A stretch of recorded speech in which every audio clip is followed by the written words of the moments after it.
ملزمان کو بری کر دیا گیا تھا۔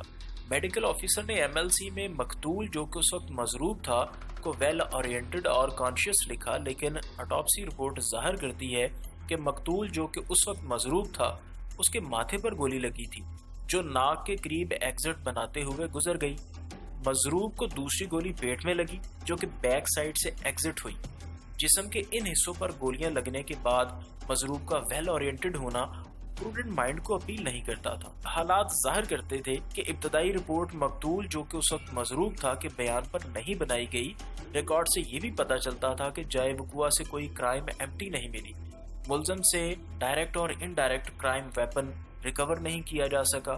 3 کرائم ایمٹیز جو ریکور کی گئیں انہیں FSL نہیں بھیجا گیا تھا۔ ان تمام لیکوناز کی وجہ سے ہائی کورٹ نے ملزمان کو بری کر دیا۔ 2020 PCRLJ اور پیج ہے 1333 اور اس میں offense 302B PPC۔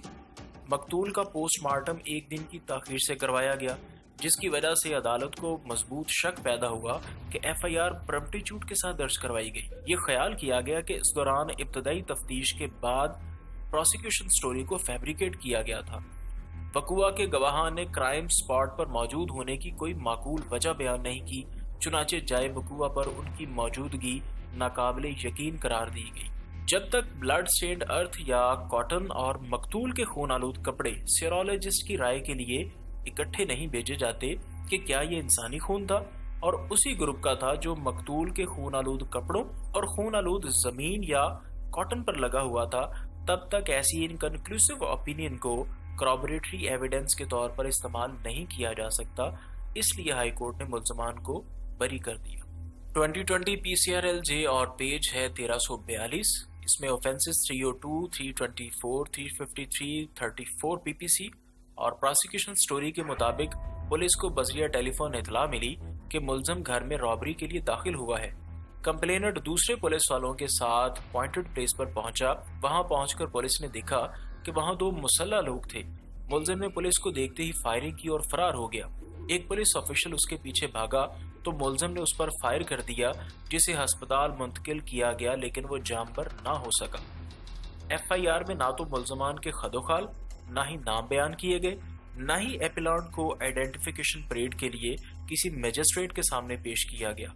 ملزم کا نام اس کو اکیوز نے بتایا جو وہاں سے زخمی حالت میں گرفتار ہوا تھا۔ ملزم کو غلط طور پر ملوث کرنے کے شبے کو رد نہیں کیا جا سکتا۔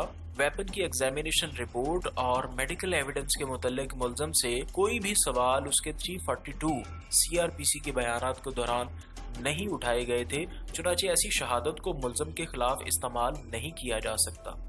ہتھیار اور کرائم ایمٹی کو تاخیر سے FSL بھجوانے کی کوئی معقول وجہ بھی بیان نہیں کی گئی تھی، اور FIR بتاتی ہے کہ جب پولیس پارٹی موقع پر پہنچی تو وہاں 2 ملزمان تھے، لیکن ٹرائل میں گواہان نے 3 ملزمان کے نام لیے۔ کمپلیننٹ نے بتایا کہ زخمی پولیس والے کو ریڈنگ پارٹی کے 2 اہلکار ہسپتال لے کر گئے، لیکن میڈیکل آفیسر نے بتایا کہ زخمی کو وہ پولیس والا لے کر آیا جو ریڈنگ پارٹی میں شامل ہی نہیں تھا۔ ٹرائل کورٹ نے شریک ملزم یعنی کو اکیوز کو استغاثہ کے گواہان کو ناقابل یقین قرار دے کر بری کر دیا تھا، جبکہ الزامات بھی ایک جیسے تھے، تو پھر اسی شہادت کو موجودہ ایپیلانٹ کے خلاف کیسے استعمال کیا جا سکتا ہے؟ لہٰذا رول آف کنسسٹنسی بھی یہاں پر اپلائی ہوتا ہے، چنانچہ ہائی کورٹ نے ملزمان کو بری کر دیا۔ 2020 PCRLJ اور پیج ہے 1350، جبکہ آفینس ہے 302B۔ پروسیکیوشن سٹوری یہ تھی کہ ملزم نے مستغیث کے بھائی کو فائرنگ کر کے قتل کر دیا تھا۔ 3 گواہان کا بیان یہ تھا کہ وقوع کے وقت کمپلیننٹ جائے وقوع پر موجود نہیں تھا۔ گواہوں نے بتایا کہ ملزم نے مقتول پر فائر پناہ گاہ کی باؤنڈری سے باہر کھڑے ہو کر کیا۔ سائٹ پلان ظاہر کرتا تھا کہ وقوع باؤنڈری وال کے اندر ہوا۔ نقشہ موقع میں گواہوں کی موجودگی کو بھی ظاہر نہیں کیا گیا۔ سائٹ پلان میں بتایا گیا کہ مقتول پر فائرنگ قریب سے کی گئی، جبکہ میڈیکل آفیسر نے بتایا کہ مقتول کے زخم پر جلنے کا کوئی نشان موجود نہیں تھا۔ پارٹیز کے درمیان دشمنی بھی ایڈمیٹڈ تھی۔ گواہان مقتول کے بھائی، ماں اور بہنیں تھی جو کہ انٹرسٹڈ وٹنسز ہیں۔ ریکارڈ بتاتا ہے کہ مقتول کے خون آلود کپڑے وقوع سے 2 دن بعد پولیس کے حوالے کیے گئے، جبکہ پولیس مقتول کو وقوع کے دن ہی ہسپتال لے کر آئی تھی۔ اگرچہ site plan substantive piece of evidence نہیں، لیکن گواہان کا سائڈ پلان میں ظاہر نہ کرنا آسانی سے نظر انداز کرنے والی بات نہیں ہے۔ گواہان کی غیر موجودگی کے شبے کو نظر انداز نہیں کیا جا سکتا۔ کرائم ایمپٹی اور ویپن ریکور کیا گیا، لیکن اسے ایگزامینیشن کے لیے بھی نہیں بھجوایا گیا تھا۔ ان تمام لیکوناز کی وجہ سے ہائی کورٹ نے ملزمان کو بری کر دیا۔ 2020 PCRL جے اور پیج ہے 1361، اس میں آفینس ہے 302B۔ پروسیکیوشن کیس یہ تھا کہ کمپلیننٹ نے زخمی حالت میں رپورٹ کی کہ ملزم نے مسلح ہو کر اس پر فائرنگ کی ہے، جس سے وہ زخمی ہو گیا۔ بعد ازاں مضروب ان زخموں سے وفات پا گیا۔ مقتول کا بھائی چشم دید گواہ کے طور پر پیش ہوا۔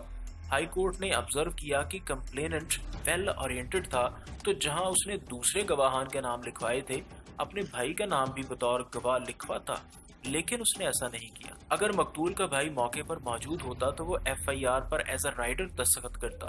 مارجنل وٹنسز میں سے ایک نے بیان دیا کہ جب وہ خود اور IO موقع پر پہنچے تو چشمدید گواہ سمیت وہاں کوئی موجود نہیں تھا، اور IO نے وہاں پہنچ کر مبینہ چشمدید کو اطلاع دی کہ موقع پر پہنچو۔ مقتول جو کہ اس وقت مضروب تھا ہسپتال میں موجود تھا، لیکن مبینہ چشمدید گواہ وقوعے کی جگہ پر تھا، جو کہ ان نیچرل کنڈکٹ ہے۔ چنانچہ چشمدید گواہ کی گواہی کو سسپیکٹڈ ایویڈنس قرار دیا گیا۔ اس کیس لا میں ہائی کورٹ نے چانس وٹنس کو بھی ڈسکس کیا ہے۔ اس کے علاوہ انٹرسٹڈ وٹنسز کے بارے میں کہا گیا کہ statement of interested witnesses ordinarily needed corroboration, اور ڈائنگ ڈیکلیریشن درج کرتے وقت اس کیس میں لیگل فارمیلٹیز کو ملحوظ خاطر نہیں رکھا گیا تھا۔ میڈیکل آفیسر نے بیان کیا کہ زخمی مکمل ہوش آواز میں تھا اور بات کرنے کے قابل تھا، لیکن ریکارڈ دیکھا جائے تو یہ پتہ نہیں چلتا کہ میڈیکل آفیسر نے یہ آبزرویشن کہاں سے لی، کیونکہ نہ تو مضروب کی نبض نوٹ کی گئی تھی اور نہ ہی بلڈ پریشر نوٹ کیا گیا تھا، جبکہ یہی گواہ جرا میں کہتا ہے کہ جب مضروب کو ہسپتال لایا گیا تو وہ شدید صدمے کی حالت میں تھا، اور اگر ایسا تھا تو پھر وہ کانشیس کیسے ہو سکتا ہے؟ ڈاکٹر نے مضروب کی حالت کے بارے کوئی سرٹیفکیٹ جاری نہیں کیا تھا، یہاں تک کہ زخمی کی رپورٹ ڈاکٹر کی موجودگی میں نہیں لی گئی، جس سے پتہ چلتا ہے کہ ڈاکٹر اور پروسیکیوشن کی ملی بھگت موجود ہے۔ اس سے عدالت کو شک پیدا ہو گیا کہ مضروب اس وقت بات کرنے کی حالت میں نہیں تھا۔ اس کے علاوہ زیر نظر ججمنٹ میں ڈائنگ ڈیکلیریشن کی ایویڈینشری ویلیو پر بھی تفصیل سے بات کی گئی ہے۔ ایبسکانشن کو بھی ڈسکس کیا گیا ہے کہ mere abscondence of accused was not conclusive proof of guilt of accused person, it creates suspicious circumstances, suspicion could not take the place of proof۔ ان گراؤنڈز کی بنا پر ہائی کورٹ نے ملزم کو بری کر دیا۔